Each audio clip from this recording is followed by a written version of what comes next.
Assalamualaikum warahmatullahi wabarakatuh. Selamat pagi semuanya. Semoga kita semua dalam keadaan sehat walafiat. Perkenalkan, nama saya Lutfiana Izzati dari kelas PAI 3D. Pada hari ini kita akan mempelajari tentang bab Toharoh. Sebelum kita masuk ke dalam materi pembelajaran bab Toharoh pada hari ini, marilah kita sama-sama membaca ta'awuz dan basmalah. A'udzubillahi minasyaitonirrajim. Bismillahirrahmanirrahim. Sebelum kita masuk ke materi bab Toharoh itu sendiri, saya akan menjelaskan tentang kompetensi dasar dari bab Toharoh itu. Pertama, menjelaskan hadas kecil dan hadas besar serta cara mensucikannya. Kedua, menjelaskan macam-macam najis dan cara mensucikannya. Dan yang terakhir, menerapkan toharoh yang benar dalam kehidupan sehari-hari. Pertama, pengertian toharoh. Toharoh artinya bersuci atau membersihkan diri, pakaian, dan tempat dari segala hadas dan najis. Toharoh ini adalah kegiatan yang sering kita lakukan ketika kita ingin melaksanakan sholat. Contohnya seperti berwudu. Ya. Allah sangat mencintai orang-orang yang bersih lahir dan batin. Oleh karena itu, kebersihan menjadi syarat sah sholat, bahkan menjadi ukuran keberimanan seseorang. Dalam Quran Surat Al-Baqarah ayat 222, Innallaha yuhibbut tawabina wa yuhibbul mutatahhirin. Sesungguhnya Allah menyukai orang-orang yang bertaubat dan menyukai orang-orang yang mensucikan diri. Selanjutnya, tata cara bersuci dari hadas. Tata cara bersuci dari hadas ini terbagi menjadi 3. Pertama, mandi wajib, wudu, dan tayamum. Mandi wajib ini merupakan mandi yang dilakukan untuk bersuci dari hadas besar. Hadas besar itu seperti berhubungan suami istri, setelah selesai masa haid, masa nifas,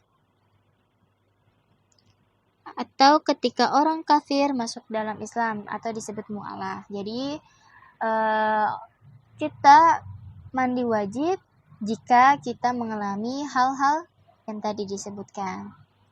Kedua, wudu. Berwudu adalah mensucikan diri dari segala hadas kecil. Jadi berwudu ini hanya bisa mensucikan dari hadas kecil, yaitu memakai air yang sesuai dengan syariat Islam. Dan yang terakhir adalah tayamum. Tayamum merupakan pengganti wudu atau mandi wajib. Tayamum dilakukan dengan mempergunakan debu yang baik, lagi suci seperti debu yang menempel di dinding, kaca, dan lain-lain. Kita dapat memakai tata cara bersuci dengan bertayamum jika kita tidak menemukan air. Jadi kita tidak bisa berwudu dengan air atau kita tidak bisa mandi wajib dengan air, maka kita lakukan dengan cara bertayamum. Selanjutnya adalah tata cara mandi wajib. Tata cara mandi wajib menurut sunnah Rasulullah SAW ada 8. Pertama, membasuh atau mencuci kedua telapak tangan. Lalu setelah itu berniat ikhlas karena Allah, niat mandi wajib di dalam hati. Lalu setelah niat kita membasuh atau mencuci kemaluan dengan tangan kiri. Setelah itu kita berwudu secara sempurna seperti halnya kita berwudu saat ingin mengerjakan sholat. Setelah berwudu, menuangkan air ke atas kepala sebanyak 3 kali sambil menyela-nyela rambut sehingga air pun merata ke seluruh rambut kita. Setelah menuangkan air ke atas kepala, lalu ke seluruh tubuh dengan memulai dari bagian sebelah kanan, lalu kita lanjutkan ke bagian sebelah kiri. Setelah kita mengalirkan air ke seluruh tubuh, cucilah kedua kaki dengan mendahulukan yang kanan, lalu kita mencuci yang sebelah kiri setelah kanan. Dan setelah mencuci kaki, maka boleh kita memakai wangi-wangian seperti sabun, sampo, ya. Setelah itu berhematlah dalam menggunakan air. Jadi jangan boros dalam menggunakan air ketika mandi wajib. Lalu selanjutnya, tata cara berwudu. Tata cara berwudu ini ada 9 sesuai dengan sunnah Nabi Muhammad SAW. Pertama, kita membaca Bismillahirrahmanirrahim, niat karena Allah dalam hati. Setelah niat, kita membasuh tangan kanan sebanyak 3 kali, lalu mensela-sela jari sebelah kiri setelah sebelah kanan. Lalu setelah itu menggosok gigi dengan kayu arak atau sikat gigi. Jadi ini adalah sunnah dalam berwudu. Biasanya Rasulullah bersiwak ketika berwudu, ya. Jadi boleh teman menggosok gigi sebagai gantinya. Setelah itu berkumurlah dan isaplah dengan hidung air yang berada di telapak tangan. Disebutnya intinsak sebanyak 3 kali. Setelah itu basuhlah muka sebanyak 3 kali dengan mengusap 2 sudut mata. Lalu melebihkan dalam membasuh dan sela-selalah janggut kalau misalkan kita memiliki janggut, ya, atau kumis, itu bagi laki-laki. Selanjutnya,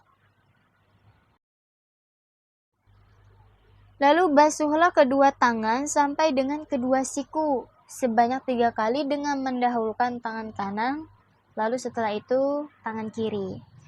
Setelah membasuh tangan sampai siku, usapkanlah kepala dengan air dengan menjalankan kedua telapak tangan kita dari ujung muka kepala sampai tengkuk dan kembali lagi pada permulaan. Lalu setelah mengusap kepala, langsung mengusap kedua telinga dengan cara kedua tangan kita yang ibu jari berada di luar telinga dan kedua tangan kita yang telunjuk berada di dalam telinga. Setelah itu, membersihkan kedua kaki sampai kedua mata kaki sebanyak 3 kali.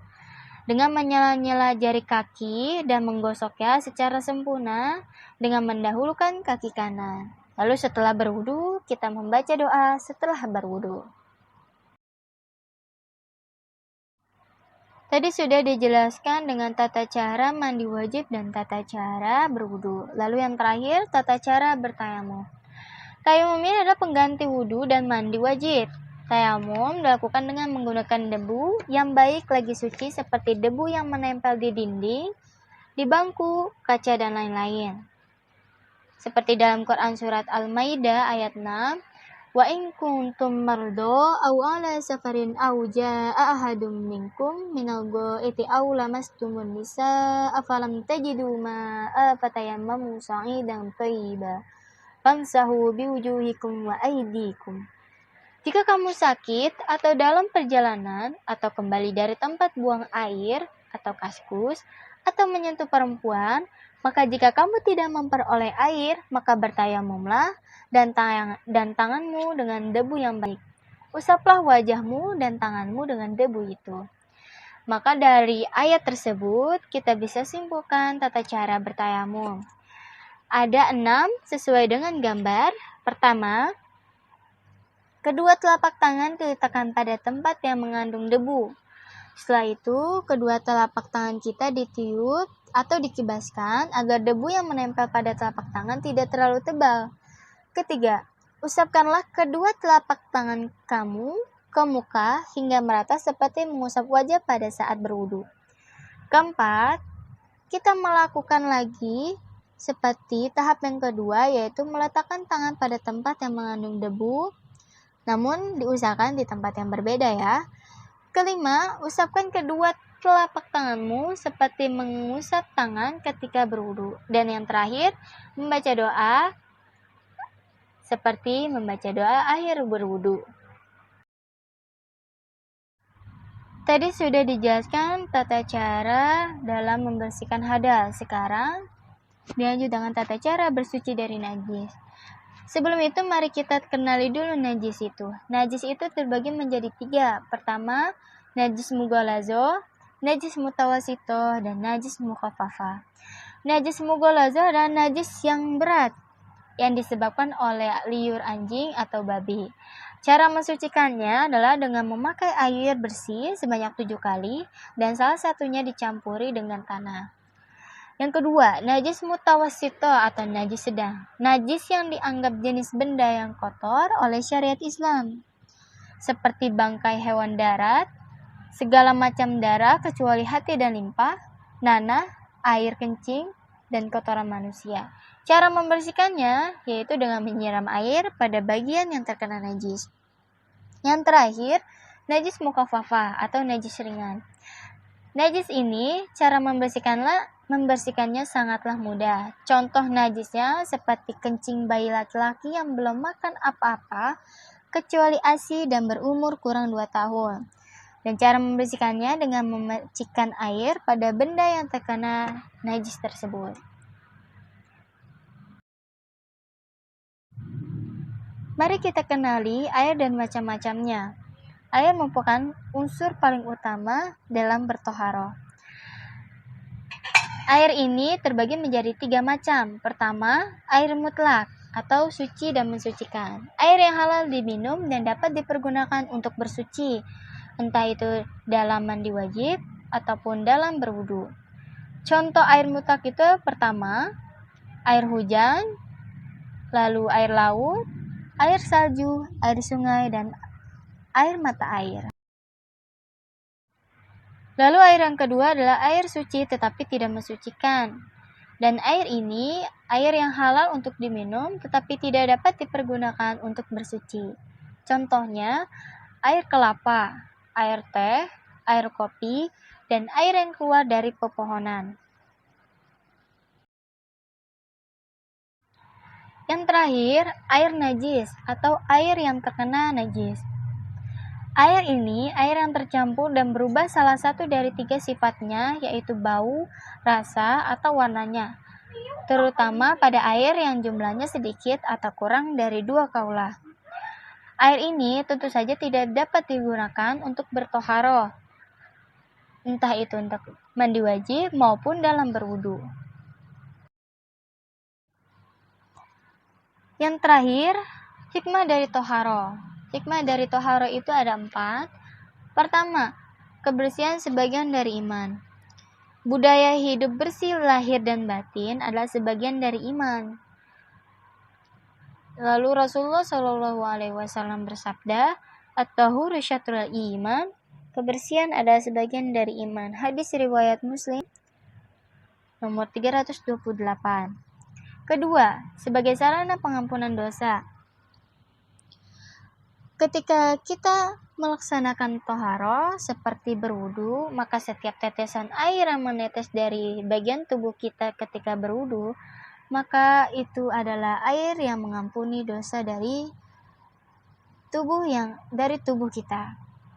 Yang ketiga, berwudu sebelum tidur bisa meraih husnul khotimah.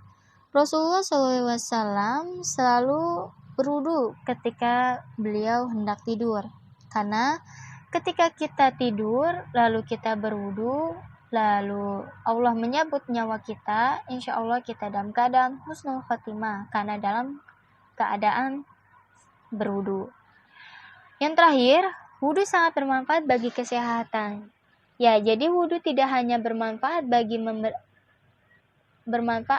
bagi kebersihan diri kita, tetapi bermanfaat pula pada kesehatan kita. Seperti mencegah kanker kulit.